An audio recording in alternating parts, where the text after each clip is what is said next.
From Boston's earliest days, Christmas was not celebrated. Holiday goodies like pudding and mince pies were banned. December the 25th was a mandatory workday, and town criers walked through the streets reminding the populace, "No Christmas, no Christmas, no Christmas." In fact, in 1620, the Puritans spent their first Christmas in the New World building, their first structure. The next year, according to William Bradford of Plymouth Plantation, an influx of new settlers caused some issues. On the day called Christmas Day, the governor called the settlers out to work as was usual. However, the most of this new company excused themselves and said that it went against their consciences to work on that day. So the governor told them that if they made it a matter of conscience, he would spare them till they were better informed, so he led away the rest and left them. Of course, he later found this pro-Christmas crowd more or less partying in the streets, and so ordered them to remain in their homes for the duration of the day. Needless to say, even with more and more settlers coming over time, for most of the region, Christmas was just another work day among many. In fact, the Puritan calendar notoriously was one of the least leisure-friendly of any free peoples in the recorded history of humanity, with a little over 300 workdays per year, and another 52 to be dedicated to the solemn worshipping of God. The balance of the few free days they got were generally spent giving thanks, often in non-festive ways, electing officials, days set aside for humiliation, fasting and prayer, and eventually Harvard's commencement day. For those few non-Puritans who did celebrate Christmas in the region,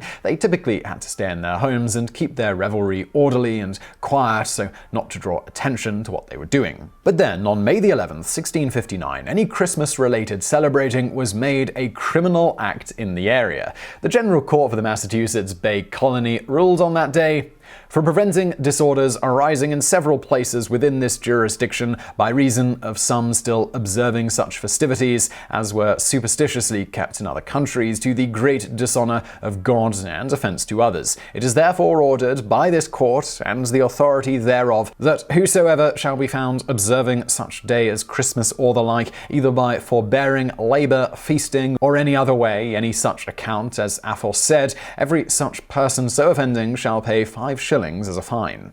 And in case you were wondering, or the like here also included banning Easter. You see, the Puritans noted that there was no historical basis for celebrating the birth of Christ on December the 25th. They also noted that even if this was by some miracle the correct date, and not just originally the church trying to usurp pagan holidays, there was no scriptural basis for the idea of the celebration, with God specifying only the Sabbath was to be set aside specifically as a holy day dedicated to worshipping. Nowhere did it say the birth of Jesus should be given the same reverence. Finally, they noted that what people usually did on Christmas was not actually celebrate the birth of Christ in any meaningful way, but rather drink and eat excessively and play various games, many of which the Puritans felt were sinful in nature. Reverend Increase Mather, father of Cotton Mather, a key figure in the Salem witch trials, would later note of this in 1687. The generality of Christmas keepers observe that festival after such a manner as is highly dishonorable to the name of Christ. How few are there comparatively that spend those holidays, as they are called, after a holy manner. But they are consumed in competitions, in interludes, in playing at cards, in revellings, in excess of wine, in mad mirth. Basically, the Puritans just deplored everything about the holiday. Across the pond, King Charles didn't think too much of this banning and referred to his faraway subjects as rebellious dogs. He attempted to abolish the ban on Christmas in 1679, but it wasn't until 2 years later that the Massachusetts General Court and the English-appointed governor, Sir Edmund Andros, got around to repealing the law. While he was at it, Andros also put an end to the ban the Puritans had placed on any festivities occurring on a Saturday night. Even so, most in the region ignored the change in the law and reserved their right to shun Christmas. Boston Judge Samuel Sewell noted in his diary on Christmas Day 1685, "Carts come to town and shops open as is usual. Some somehow observe the day, but are vexed, I believe, that the body of the people profane it, and blessed be God, no authority yet to compel them to keep it." Even for non-Puritans in the area, it wasn't until the mid-19th century that Christmas started to be celebrated with any behavior even remotely festive, so deep was the imprint left by this particular Puritan priggishness.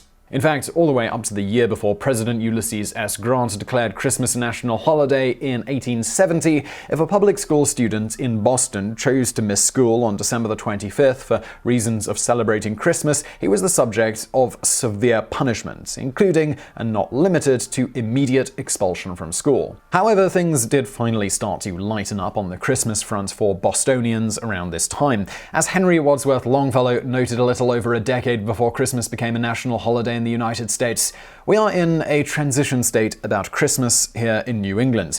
The old Puritan feeling prevents it from being a cheerful, hearty holiday, though every year makes it more so. And now for a bonus fact. Speaking of religious sects, ever wonder why Amish men traditionally have beards without mustaches? Well, want to know more? The tradition stems back to the early days of the Amish, when wearing elaborate mustaches was common among those in the military. In fact, for a rather long period, it was actually a requirement in the British military that soldiers had mustaches. You can see our video on that topic for more on that. In any event, at this time, the Amish and other Mennonites in Europe were often persecuted by these groups. In addition to that, the Amish, being a pacifist group, didn't want to associate themselves with those who waged war, so strictly forbade their members from growing mustaches. Today, few men in the Western world choose to grow mustaches, but this tradition remains among the Old Order Amish people, which number at about 200,000 in North America. While mustaches are not allowed, beards are practically a requirement among the Amish due to beards being common among men in the Bible. However, not all Amish men are traditionally allowed to grow beards. It isn't until an Amish man gets married that he will stop shaving his beard and allow it to grow out, with beards being a mark of an Amish male having become a man. So I really hope you found that video interesting. If you did, hit that thumbs up button below and do not forget to subscribe. Also, if you enjoyed today's video, please do check out another channel I do called Highlight History. I am linking to that below. And as always, thank you for watching.